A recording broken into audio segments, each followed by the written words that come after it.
kinetiknya sangat kecil sekali. Sehingga di sini penataannya berbeda untuk setiap materi dan gas, liquid, dan kristal.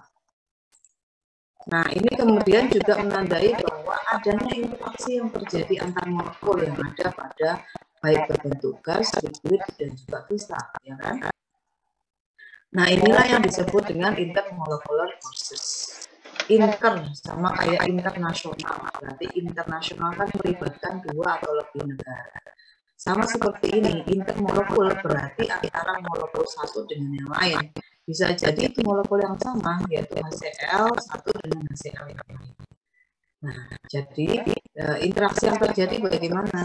Masih ingat kan ya omongan dipol bahwa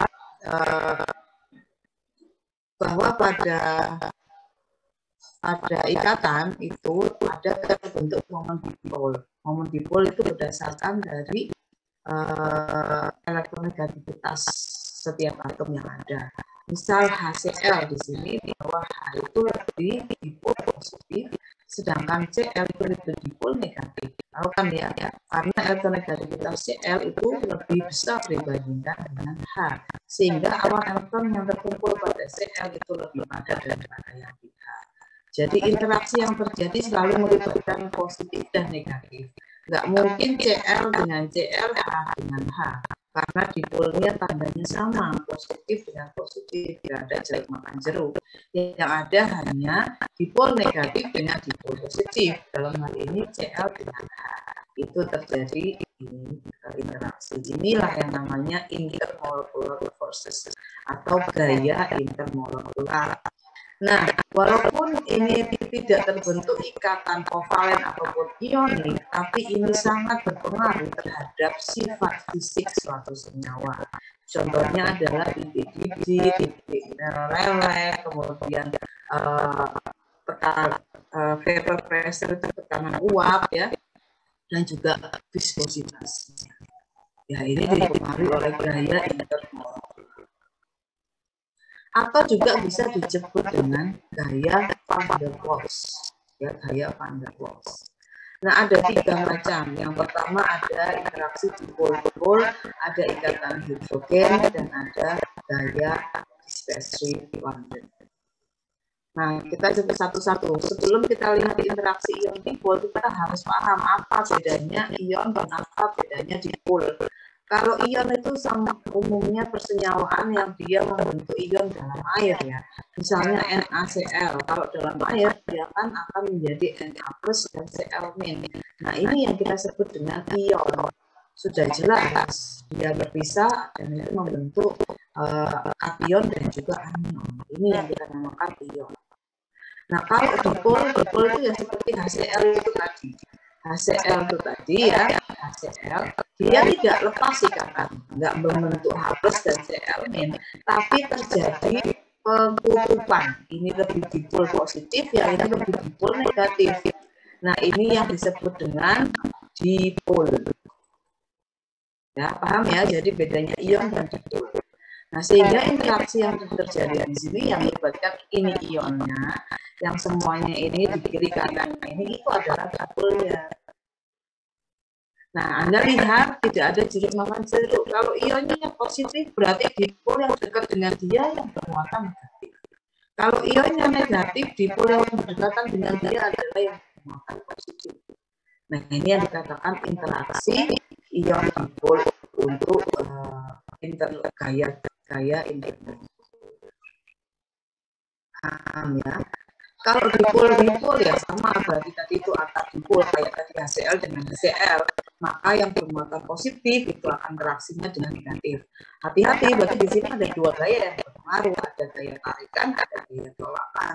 Kalau gaya tarikan itu yang paling besar, maka itu akan berpengaruh terhadap sifat-sifat. Nah, ini juga berpengaruh terhadap ikatan yang terjadi. Anda lihat di tabel ini ada 5 senyawa, ada momen dipolnya ya, momen dipol yang tadi itu ya, jumlahnya secara kuantitatif ini sudah ada. Nah, ini berpengaruh ke dalam boiling point. Kita lihat pada momen dipol di sini yang paling rendah ini ya 0,1. Yang paling tinggi ini 3,9. Anda lihat ini ternyata berbanding lurus dengan boiling pointnya. Ini yang paling kecil dengan boiling point yang paling kecil. Ini yang paling besar. Nah, dikatakan bahwa semakin polar suatu molekul maka titik didihnya akan semakin besar. Lihat sekarang, propama itu ya biasa begitu ya. Nah, interaksi yang terjadi maksudnya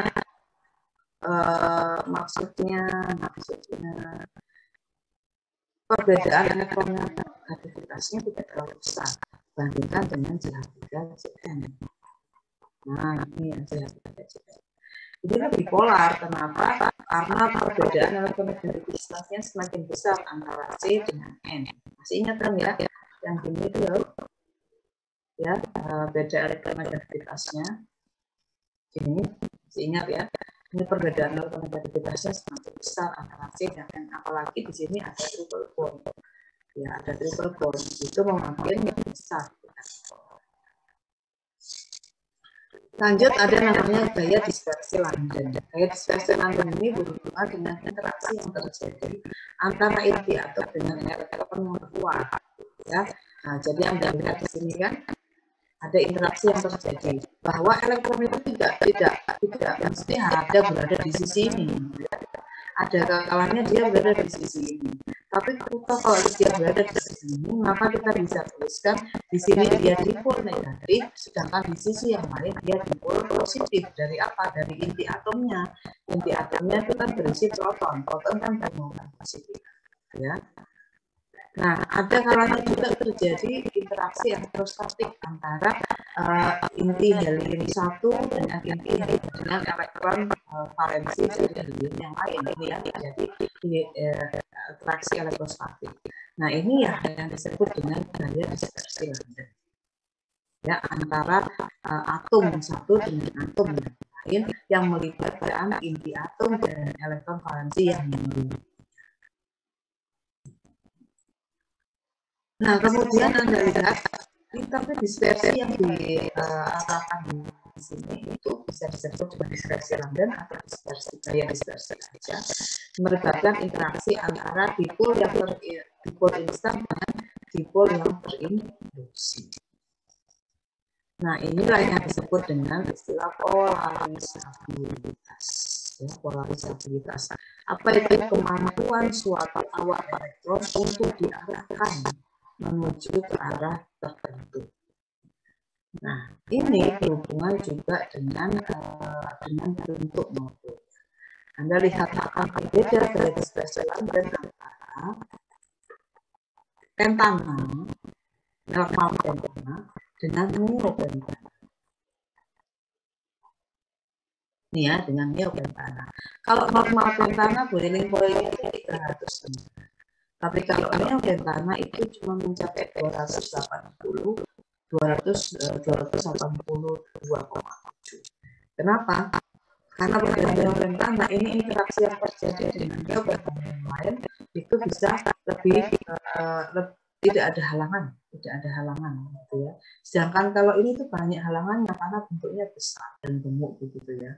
Jadi interaksi yang terjadi tidak sebebas pada neopentana. Nah, kemudian pada polarisabilitas juga dipengaruhi oleh ukuran.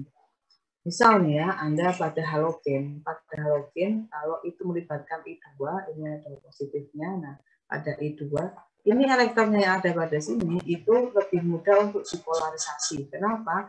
Karena dia gaya tarik intinya lebih lemah dibandingkan pada F2.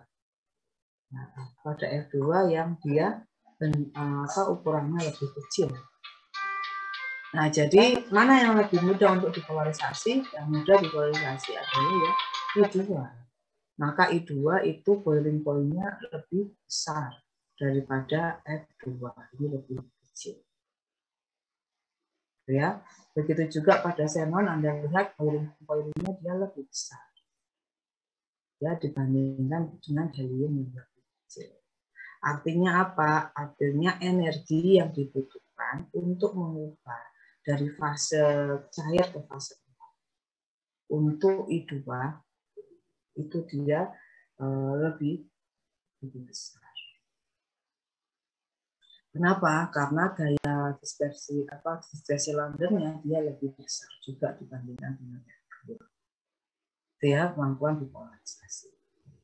Oke, yang ini kita lanjutkan minggu depan karena kita juga harus review apa yang sudah Anda pahami. Ini dibaca dulu ya, supaya minggu depan kita bisa teruskan bahasan tentang ini. Untuk selanjutnya dikumpulkan hari ini jam 4. Anda teruskan yang sudah saya share kemarin soal yang ini UTS tahun 2017 itu. Anda kerjakan kalau kemarin sudah nomor 1 dan 2 ya. Dan nomor 1 dan 2 ini nomor 4 sampai nomor 9. Ya, Anda kerjakan nomor 4 sampai nomor 9. Dikumpulkan nanti jam 4. Nomor 4, bisa ditulis di sini. Nomor 4 sampai nomor 9. Ini yang merupakan tugas individu. Jadi, Anda mulai latihan soal dengan menggunakan ini. Ya, dari sini ada pertanyaan.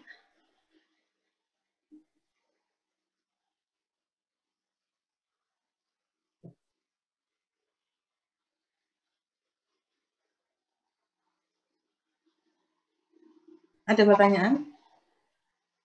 Izin bertanya. Untuk soal itu yang nomor 5 itu kan ada 3 atom. Itu kalau mencari delta X-nya berarti itu ada 2 delta X gitu, Bu. Nomor 5 soal yang mana? Soal yang UTS tadi, Bu. Nomor 5 itu tentukan senyawa berikut termasuk ionik atau kovalen, gitu ya? Iya. Itu dicari melalui delta X-nya. Oke, kalau ini ya Anda bisa tentukan dengan melihat kalau ionik, ikatan ionik itu antara apa umumnya? Antara logam dengan logam, ataukah non logam dengan non logam, ataukah logam dengan non logam? Itu triknya. Jadi tidak perlu itu Anda boleh hitung, tapi ini kan melibatkan lebih dari satu atom. Baik, Bu, terima kasih. Ya, ada lagi pertanyaan?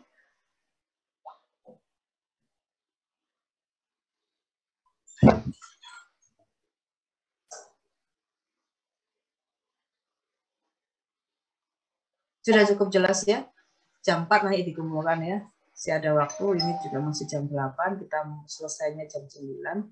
Jadi Anda bisa gunakan waktu yang tersisa untuk mengerjakan tugas ini, tugas individu, dan secara kolektif nanti dikumpulkan di satu PJ atau ketua kelas, dan itu nanti di-email ke saya. Baik, bisa kita akhiri, ada pertanyaan? Sudah jelas? Halo, ini kok diem ya? Oke, sudah. Iya, Bu, jelas. Oke, jelas. Nah, ini 2021, mungkin kelas B ini kebanyakan posisinya di mana? Di Mahat atau di rumah? Di Mahat, Ibu. Di Mahat.